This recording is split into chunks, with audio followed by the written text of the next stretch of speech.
pharmaceutique de l'Académie nationale des sciences et techniques du Sénégal, en collaboration avec l'Agence sénégalaise de réglementation pharmaceutique, ont tenu une rencontre pour échanger sur la mise en œuvre de la politique pharmaceutique. Sur ce, la directrice générale de l'agence salue l'initiative et revient sur certains points. Oui, nous sommes aujourd'hui en atelier de 2 jours sur la réflexion autour de la coopération pharmaceutique avec l'Académie nationale des sciences et techniques. L'objectif de la rencontre, c'est de revisiter l'encadrement autour de la profession pharmaceutique, mais également l'orientation autour de la stratégie globale de la politique. Ça veut dire quoi aujourd'hui? L'Académie a une mission, c'est la mission d'encadrement, de formation, pour nous donner des produits finis que nous allons utiliser dans la mise en œuvre des politiques. Donc il est bon qu'on s'assoie autour d'une table, qu'on s'organise et qu'on s'entende sur les besoins du pays en termes de profils à former.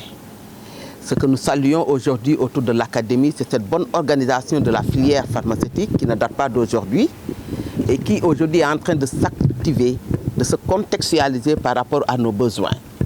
Vous n'ignorez pas que le Sénégal est dans la dynamique de la relance de notre industrie pharmaceutique qui forcément a besoin de nouveaux profils dans le corps de métier, avec un socle réglementaire sur 9 fonctions qui a besoin également d'avoir des spécialistes en termes de cette réglementation pharmaceutique. Donc il serait bon que l'Académie nous entende en termes de besoins, mais nous aussi que nous comprenons ce que l'Académie est en train de faire, surtout dans le produit fini, que nous allons adapter par rapport à notre besoin. Nous saluons nos maîtres qui ont eu cette initiative et qui sont approchés de l'ARP. Nous saluons également l'ensemble des participants pour qu'ensemble qu'on mette sur place cette vision stratégique de l'encadrement du profil de pharmacien dans tous les corps de métier. Et nous avons entendu de très belles prémices de l'Académie, nous donnant de nouvelles orientations du produit fini de pharmacien qui nous rassurent plus dans la mise en œuvre et l'application de nos politiques. Donc nous saluons tout le monde et nous avons l'OMS avec nous qui a accompagné l'ARP depuis sa naissance jusqu'à aujourd'hui où nous flottons ce niveau de maturité 3 qui va encore rassurer la production industrielle. Selon l'un des membres de la section santé à l'ANTS, plusieurs aspects ont été abordés pour pouvoir booster le secteur. Bon, en fait, ça c'est une initiative de l'Académie. On a pensé à un moment donné, nous avons en fait, parce qu'en fait dans la section santé, il y a des pharmaciens, il y a des médecins, il y a des dentistes. Mais le problème c'est que ce qui nous réunit tous finalement, c'est le médicament.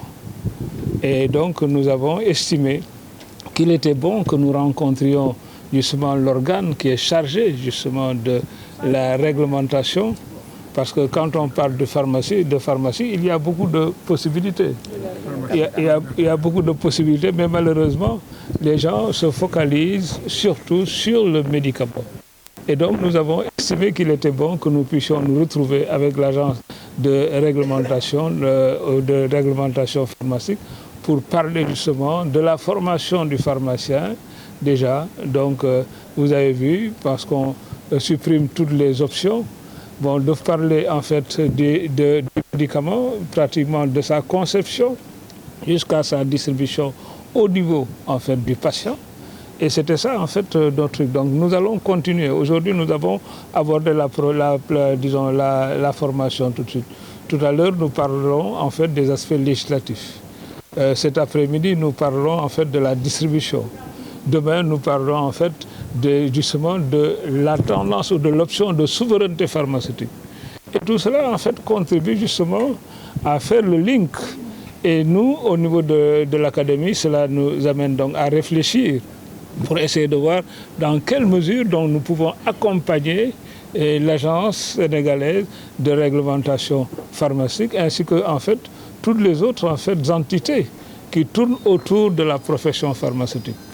Parce que là nous avons parlé du médicament, mais en fait il y a aussi la biologie, il y a la recherche et tout cela est pris en compte au niveau de l'Académie, donc pour que nous essayions de proposer quelque chose qui nous permette de booster justement le secteur. Dans ce même sillage, la vente illicite de médicaments, une commission déjà mise en place pour lutter contre ce phénomène. Vous savez que la vente illicite des médicaments, c'est une politique. La lutte, c'est une politique. Il faut mettre le cadre de lutte qui est multisectoriel. Le ministère de la Santé l'a déjà fait avec un arrêté. Nous avons des représentants de tous les ministères acteurs de cette lutte qui sont en train de désigner les représentants dans le comité. Ce comité, une fois installé, aura un plan d'action. Et l'ARP sera là pour coordonner ce plan d'action. Ce plan d'action, c'est de lutter contre les faux médicaments. Mais nous avons commencé déjà dans la stratégie réglementaire. Ça veut dire filtrer ce qui entre par des AMM, l'autorisation de mise sur le marché. Surveiller ce qui est déjà entré par l'inspection pharmaceutique, la surveillance du marché. Vérifier la qualité de ce qui est là et qui circule sur les pharmacovigilances. Contrôler les qualités et assurer sur la conformité réglementaire. Voilà sur quoi nous sommes.